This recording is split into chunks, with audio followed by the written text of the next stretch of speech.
नमस्कार दोस्तों, स्वागत है आपका मेरे YouTube चैनल K7H ज्ञान में। दोस्तों, मैंने श्रीमद् भगवद गीता तब तक नहीं पढ़ी थी जब तक मुझे ज्ञान नहीं हुआ कि हम सब आत्माएं हैं और ये ज़िंदगी जो है हम आत्माओं के लिए एक इम्तिहान है। अपने अंदर से अपने सबसे अच्छे रूप को बाहर निकालने का और श्रीमद् भगवद गीता इस इम्तिहान को पास करने की एक अहम किताब है। भगवद गीता के 18 अध्याय हैं और यह संस्कृत में परमात्मा द्वारा दी गई थी। समय के साथ साथ संस्कृत भाषा रोज़मर्रा की ज़िंदगी से निकल गई और यह ज्ञान मनुष्य से दूर होता गया। समय समय पर श्रीमद् भगवद गीता का साधारण अक्षरों में अनुवाद किया गया। इसी प्रयास को आगे बढ़ाते हुए मैं यहाँ श्रीमद् भगवद गीता संपूर्ण सार को एक आसान रूप में प्रस्तुत कर रहा हूँ। अगर कोई इसमें त्रुटि रह जाए तो इसे एक बच्चा समझकर क्षमा कर देना और अगर अच्छी लगे तो इस चैनल को सब्सक्राइब कर देना और वीडियो को लाइक शेयर ज़रूर कर देना। ये ज्ञान परमात्मा ने भगवान कृष्ण के द्वारा सबसे बड़े धर्म युद्ध महाभारत की रणभूमि कुरुक्षेत्र में अर्जुन को कुछ 5000 साल पहले दिया। ये वो वक्त था जब धर्म का बार बार उल्लंघन हुआ। परमात्मा का डर मनुष्य से निकल गया। लालच की होड़ में भाई ने भाई को मारने की कोशिश की और यही नहीं, एक ब्याहता को भरी सभा में अपने बड़ों के सामने अपमानित किया गया। इससे पहले कि मनुष्य जाति धर्म युग से निकलकर पूर्ण रूप से कलयुग में जाती, युद्ध की रणभूमि में युद्ध से कुछ पहले परमात्मा ने गीता भगवान कृष्ण के द्वारा मनुष्य जाति के कल्याण के लिए दी। गीता परमात्मा द्वारा दी गई किताब है जो किसी एक धर्म के लिए नहीं बल्कि पूरी मनुष्य जाति के लिए है, पूरी इंसानियत के लिए है, सब आत्माओं के लिए है। क्योंकि ये आत्मा को परमात्मा के बारे में, उसकी सृष्टि के बारे में और उसके सबसे अहम यह उन कायदों के बारे में समझाती है जिनका आत्मा को मनुष्य के रूप में हर हाल में पालना करना होगा, रक्षा करनी होगी और इन्हीं कायदों की बुनियाद पे एक आत्मा को शरीर त्याग करने के बाद परखा जाएगा और इस परीक्षा में पास होने पे हमेशा के लिए इस जन्म और मृत्यु से मुक्ति मिलेगी। परमात्मा भगवद गीता में कहते हैं कि मैं ही सबकी शुरुआत हूँ। मैं शुरू से भी पहले था और सब खत्म होने के बाद भी मैं ही रहूँगा। सब मुझ में है और मैं सब में हूँ। जो भी तुम छू सकते हो, देख सकते हो, चख सकते हो या सुन सकते हो, वो सब मैं हूँ। ये नदियाँ, पहाड़, सूरज, ग्रहण, चांद, सितारे सब मैंने बनाए हैं। मैंने ही भगवान, शैतान, राक्षस और इंसान बनाए हैं। मैं सर्वव्यापी हूँ, सब में रहता हूँ, सब में हूँ। मैं ही हूँ। मैं ही ब्रह्म बनकर सब बनाता हूँ और रुद्र बनके सब नष्ट कर देता हूँ। मैं ये सृष्टि यूं ही बनाता और तोड़ता रहूँगा ताकि आत्माओं को मौके मिल सकें इस जन्म और मृत्यु से मोक्ष पाने के लिए, हमेशा के लिए परमात्मा के साथ रहने के लिए। भगवद गीता कहती है कि इस सबसे बड़ी परीक्षा के लिए परमात्मा ने प्रकृति का निर्माण 5 तत्व यानी हवा, अग्नि, जल, पृथ्वी और ईथर से किया, जिन्हें हम छू के, चख के, सूंघ के और देख के हम समझ सकते हैं। पर खुद परमात्मा इन 5 इंद्रियों की समझ से बाहर है। उन्हें आत्मा इन इंद्रियों से नहीं जान सकती। आत्मा 5 इंद्रियों के साथ वैसे ही है जैसे एक लोहे का रोबोट जिसे अपने बनाने वाले का कोई पता नहीं। अर्जुन को भी परमात्मा का विराट रूप देखने के लिए भगवान कृष्ण ने दिव्य नेत्र दिए।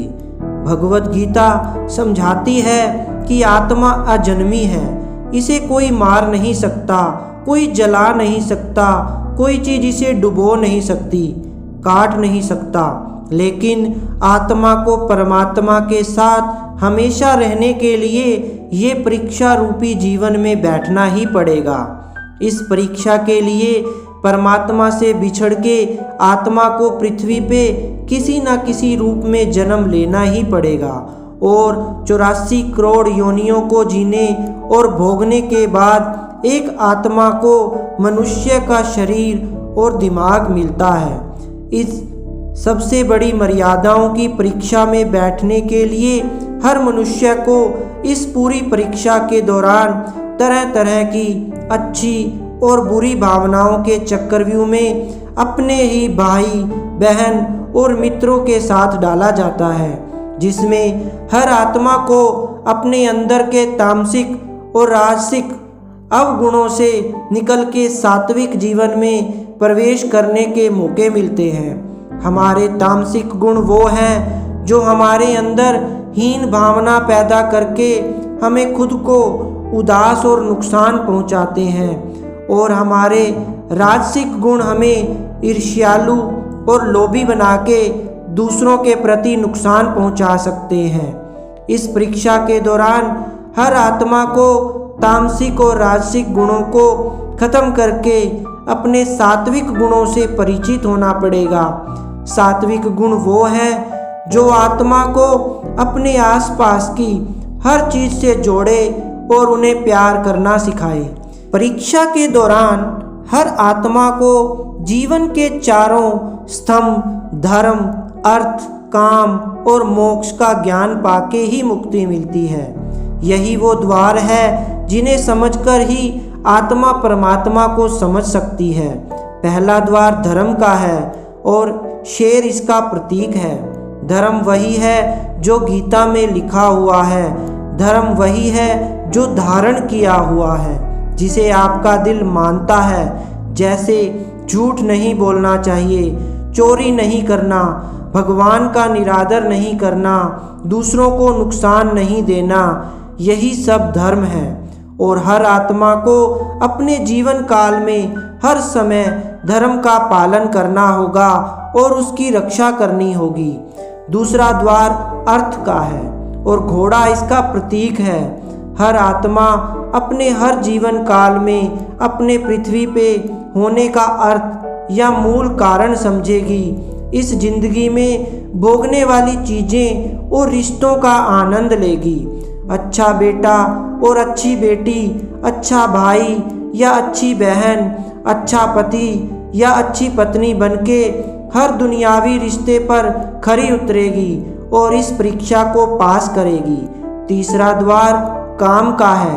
भगवत गीता समझाती है कि हर मनुष्य के अंदर काम, क्रोध, लोभ, मोह, अहंकार और ईर्ष्या जैसी 6 भावनाएं हमें अपने और दूसरों के प्रति नुकसान पहुंचा सकती हैं। इन भावनाओं को हर मनुष्य को हमेशा अपने नियंत्रण में रखना होगा, क्योंकि इनके बहाव में किया हुआ कोई भी काम हमारे जीवन भर की परेशानी का कारण बन सकता है।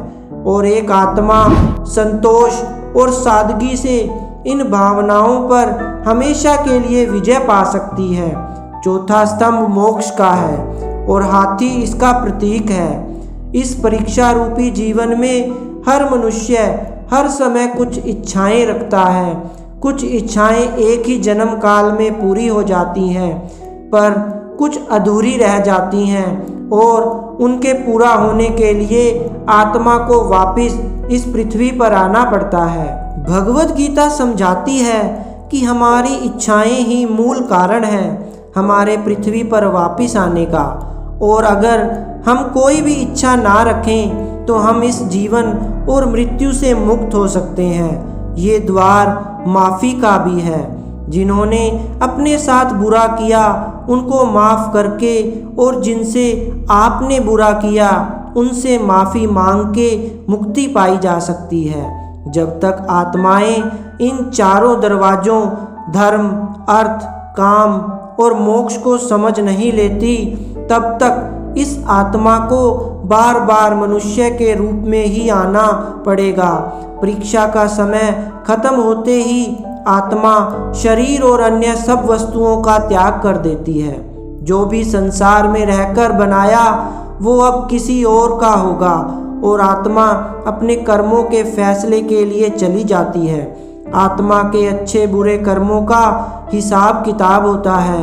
अपने अच्छे कर्मों के लिए आत्मा कुछ वक्त के लिए स्वर्ग और दुष्कर्मों के लिए नरक में चली जाती है।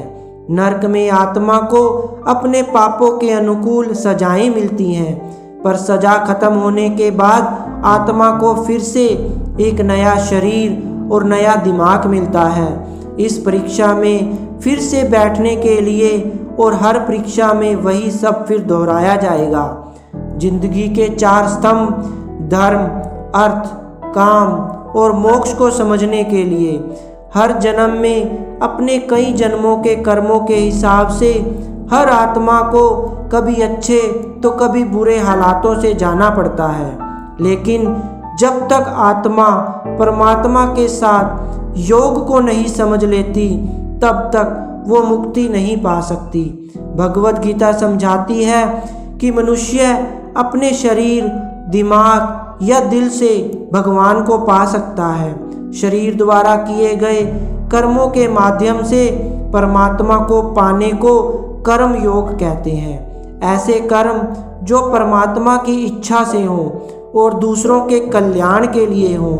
वाल्मीकि ने रामायण लिख के श्रवण ने अपने माता पिता की सेवा और उन्हें 4 धाम की यात्रा कराकर अपने कर्मों द्वारा परमात्मा को पाया।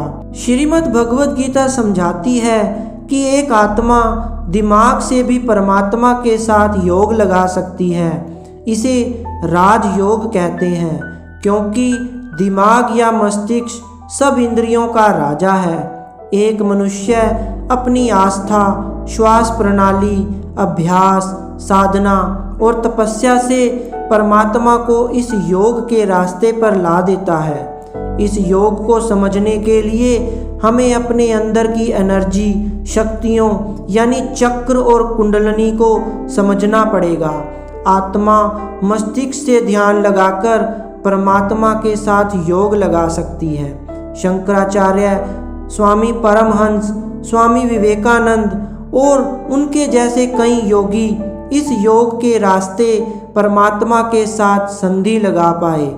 परमात्मा भगवत गीता में कहते हैं कि अगर किसी आत्मा को धर्म ना भी समझ आए, योग ना भी समझ आए, पर अगर वो मेरी शरण में आ जाए तो मैं उसके सारे पाप माफ़ कर देता हूँ। परमात्मा को ऐसी दिल की गहराइयों से पुकार के पाने को भक्ति योग कहते हैं। चैतन्य महाप्रभु, मीराबाई और भगवान हनुमान इस योग के सबसे बड़े उदाहरण हैं। लेकिन कभी आत्मा अपने होने का मूल कारण भूल के धर्म का उल्लंघन करे या पाप के रास्ते पर निकल जाए तो उसे ठीक करने के लिए परमात्मा को खुद किसी रूप में पृथ्वी पे जन्म लेना पड़ता है। तो मित्रों, आइए भगवत गीता को पूरा पढ़ के इस जिंदगी के असली मायने समझें और परमात्मा के साथ योग लगाएं। अगर आपको यह भगवत गीता का सार पसंद आया हो तो इसे औरों के साथ जरूर शेयर करें, ताकि सब आत्माएं अपने यहाँ होने का मूल रूप समझ सकें और इस जन्म और मृत्यु से मुक्ति पाके हमेशा परमात्मा के साथ रह सकें। थैंक यू दोस्तों।